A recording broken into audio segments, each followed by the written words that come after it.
DE Turf is a all synthetic turf complex. We have 12 synthetic turf fields. As a turf field, we're painting over existing lines. So unless our new line over top of our old line is dead on, we're gonna have a very small portion of the old line sticking out, which causes it to be a little bit fuzzy. With the robot going over top of the line perfectly to less than a 1/16 of an inch, you have a crispness to the edge, inside and outside of the line that is extremely difficult to get by doing a push cart.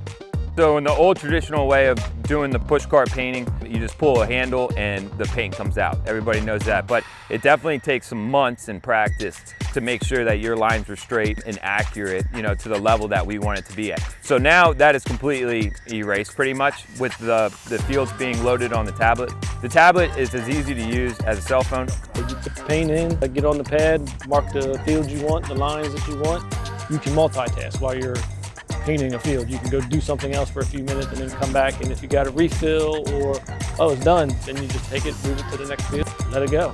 You just keep an eye on it. You can just look over and see if it's still moving. You got the pad and it'll tell you when it's running out of paint and everything, so it's awesome. I really like the fact that I can handle 4.5 gallons of paint in the TinyRobot. I think the competitors was less than that. The less that I have to fill up any kind of painter, the better it is for us.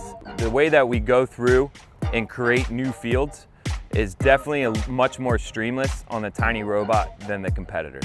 The software does a really good job of allowing me to let the program know, hey, I don't really need a perfect rectangle because I'm trying to go over old lines that aren't a perfect rectangle. The competitors, it wasn't that easy.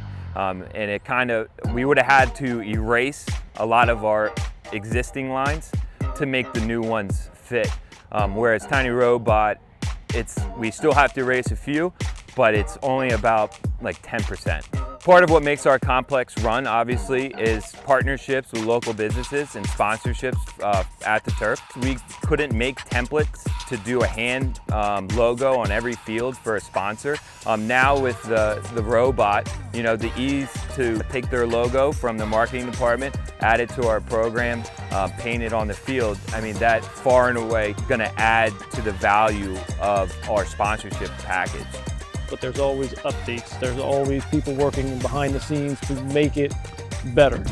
So if you have a pitfall here, you can make a phone call and you tell them what the problem is, and they're like, okay, we got it. We'll mark it down. We'll try to fix it. But I would tell them to get it. It's going to save you time. It's going to be more accurate. It's just a better overall feature than just the old handheld painters.